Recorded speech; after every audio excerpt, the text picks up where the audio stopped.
சிறுத்தைகள் கட்சியுடன் பிப்ரவரி 12ஆம் தேதி திமுக தொகுதி பங்கீட்டு பேச்சுவார்த்தையை நடத்த உள்ளது. அதேபோன்று மற்ற கட்சிகளுடனும் என்றைக்கு பேச்சுவார்த்தை என்பது சார்ந்த முடிவுகளும் எடுக்கப்பட்டிருக்கின்றன. கூடுதல் விவரங்களை நம்முடைய செய்தியாளர் பாண்டியராஜிடம் கேட்கலாம். பாண்டியராஜ், இப்போ விடுதலை சிறுத்தைகள் கட்சியுடனான பேச்சுவார்த்தைக்கான தேதிகள் முடிவாகாமல் இருந்த நிலையில் தற்பொழுது இந்த தேதி முடிவாக இருக்கிறது. வேறு யார் யாருக்கெல்லாம் எந்தெந்த தேதிகளில் பேச்சுவார்த்தை நடைபெறவிருக்கிறது?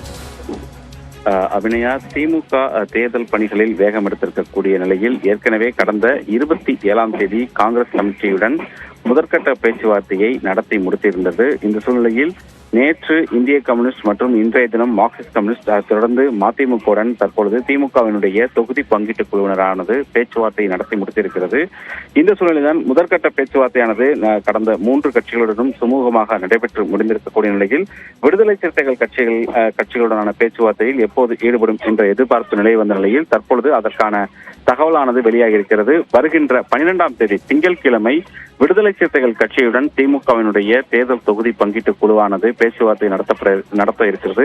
ஏற்கனவே திமுகவினுடைய நாடாளுமன்ற குழு தலைவரும் திமுக பொருளாளருமான TR பாலு தலைமையில் குழு அமைக்கப்பட்டு மற்ற கட்சிகளுடன் பேச்சுவார்த்தை நடைபெற்று வரக்கூடிய நிலையில் திமுகவில் இருக்கக்கூடிய பெரிய கட்சியான இப்போதைக்கு பார்த்தோம் என்றால் திமுக கூட்டணியில் அங்கம் வகிக்கக்கூடிய கட்சியாக பார்த்தோம் என்றால் விடுதலை சிறுத்தைகள் கட்சி என்று அந்த கூட்டத்திலேயே பேசப்பட்டிருக்கிறது. அதன் அடிப்படையில் விசிகாவுடன் தொகுதி பங்கீடு தொடர்பான பேச்சுவார்த்தை வருகின்ற 12ஆம் தேதி நடைபெற இருப்பதாக தகவல் வெளியாகிறது. அன்றைய தினமே கூட்டணியில் அங்கம் வகிக்கக்கூடிய மற்றொரு கட்சியான இந்திய யூனியன் முஸ்லீம் லீக் கட்சியினரும் பேச்சுவார்த்தை என்பது நடத்தப்பட இருக்கிறது. 2019 நாடாளுமன்ற தேர்தலின் போது விடுதலை சிறுத்தைகள் கட்சிக்கு சிதம்பரம் நாடாளுமன்ற தொகுதியும் விழுப்புரம் நாடாளுமன்ற தொகுதியும் ஒதுக்கீடு செய்யப்பட்டிருந்த நிலையில் ஒரு தொகுதியில் உதயசூரியன் சின்னத்தில் அக்கட்சியானது போட்டியிட்டது. எனவே இந்த முறை நடைபெறக்கூடிய பேச்சுவார்த்தையில் கூடுதலாக தொகுதிகளை கேட்டுப் பெறுவதற்கு விடுதலை சிறுத்தைகளானது முனைப்பு காட்டியிருக்கிறது. அதே சமயம் சுயேட்சை சின்னத்தில் போட்டியிடுவதற்கான கோரிக்கையையும் அவர்கள் திமுக தலைமையிடத்தில் வைக்க இருக்கின்றனர். எனவே அது தொடர்பான பேச்சுவார்த்தை என்பது வருகின்ற 12ஆம் தேதி நடைபெற இருக்கிறது. இதே போன்று மற்றொரு கட்சியான இந்தியன் யூனியன் முஸ்லீம் லீக் கட்சிக்கு கடந்த முறை ராமநாதபுரம் நாடாளுமன்ற தொகுதியானது ஒதுக்கீடு செய்யப்பட்டிருந்த நிலையில்